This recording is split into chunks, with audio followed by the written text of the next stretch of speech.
Once upon a midnight dreary, while I pondered weak and weary over many a quaint and curious volume of forgotten lore, while I nodded, nearly napping, suddenly there came a tapping, as of someone gently rapping at my chamber door. "'Tis some visitor," I muttered, tapping at my chamber door. Only this, and nothing more. Distinctly I remember, it was in the bleak December, and each separate dying ember wrought its ghost upon the floor. Eagerly I wished the morrow. Vainly I had sought to borrow from my books surcease of sorrow. Sorrow for the lost Lenore, for the rare and radiant maiden whom the angels name Lenore, nameless here forevermore.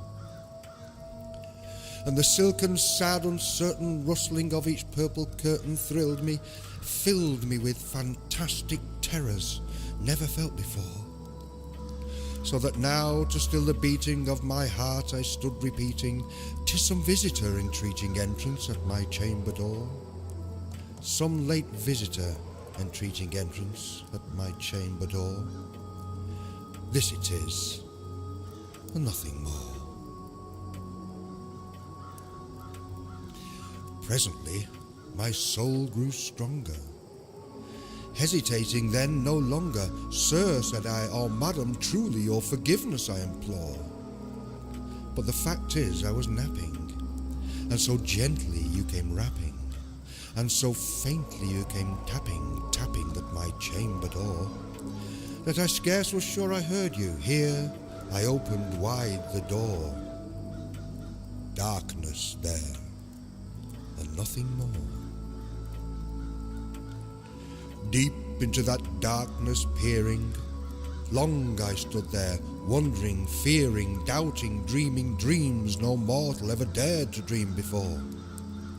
But the silence was unbroken, and the stillness gave no token, and the only word there spoken was the whispered word, "Lenore." This I whispered, and an echo murmured back the word, "Lenore." Merely this, and nothing more. Back into the chamber turning, all my soul within me burning, soon again I heard a tapping somewhat louder than before. "Surely," said I, "surely that is something at my window lattice. Let me see then what thereat is, and this mystery explore. Let my heart be still a moment, and this mystery explore. 'Tis the wind, and nothing more." Open here I flung the shutter when, with many a flirt and flirt, in there stepped a stately raven of the saintly days of yore. Not the least obeisance made he, not a minute stopped or stayed he, but with mien of lord or lady perched above my chamber door. Perched upon a bust of Pallas, just above my chamber door. Perched and sat, and nothing more. Then this ebony bird beguiling my sad fancy into smiling, by the grave and stern decorum of the countenance it wore. "O thy crest be shorn and shaven, thou," I said, "art sure no craven, ghastly, grim, and ancient raven, wandering from the nightly shore. Tell me what thy lordly name is on the night's Plutonian shore." Quoth the raven, "Nevermore." Much I marvelled, this ungainly fowl, to hear discourse so plainly, though its answer little meaning, little relevancy bore. For we cannot help agreeing that no living human being ever yet was blessed with seeing bird above his chamber door, bird or beast upon the sculptured bust above his chamber door, with such name as Nevermore. But the raven, sitting lonely on the placid bust, spoke only that one word, as if his soul in that one word he did outpour. Nothing further than he uttered, not a feather then he fluttered, till I scarcely more than muttered, other friends have flown before. On the morrow he will leave me as my hopes have flown before. Then the bird said, nevermore. Startled at the stillness broken by reply so aptly spoken, doubtless, said I, what it utters is its only stock and store, caught from some unhappy master, whom unmerciful disaster followed fast and followed faster, till his song's one burden bore, till the dirges of his hope that melancholy burden bore of never, nevermore. But the raven, still beguiling all my fancy into smiling, straight I wheeled the cushioned seat in front of bird and bust and door. Then upon the velvet sinking, I betook myself to linking fancy unto fancy, thinking what this ominous bird of yore, what this grim, ungainly, ghastly, gaunt and ominous bird of yore meant in croaking nevermore.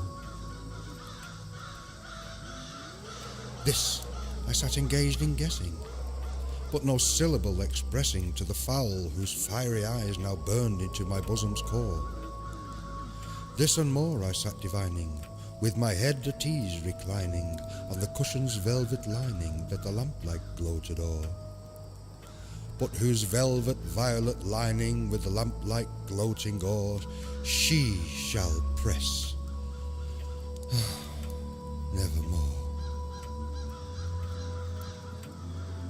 Then methought the air grew denser, perfumed from an unseen censer, swung by seraphim whose footfalls tinkled on the tufted floor. Wretch, I cried, thy God hath lent thee, by these angels he hath sent thee respite, respite and nepenthe from thy memories of Lenore.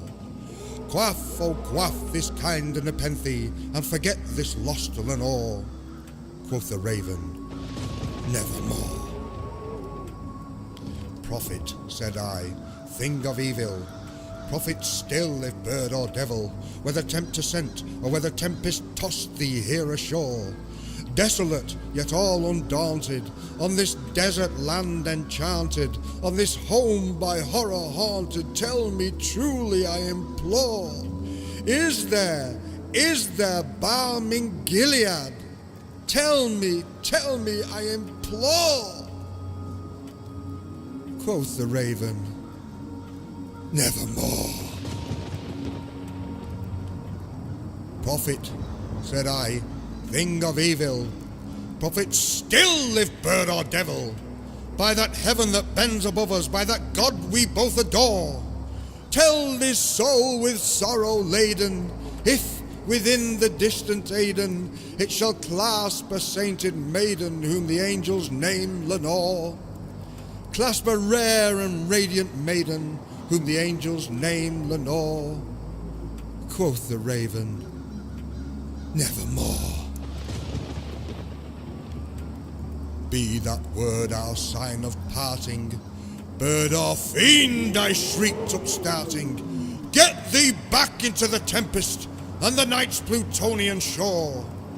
Leave no black plume as a token that the lie thy soul has spoken. Leave my loneliness unbroken, quit the bust above my door. Take thy beak from out my heart, and take thy form from off my door.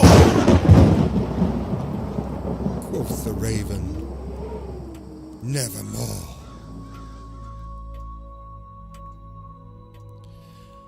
And the raven, never flitting, still is sitting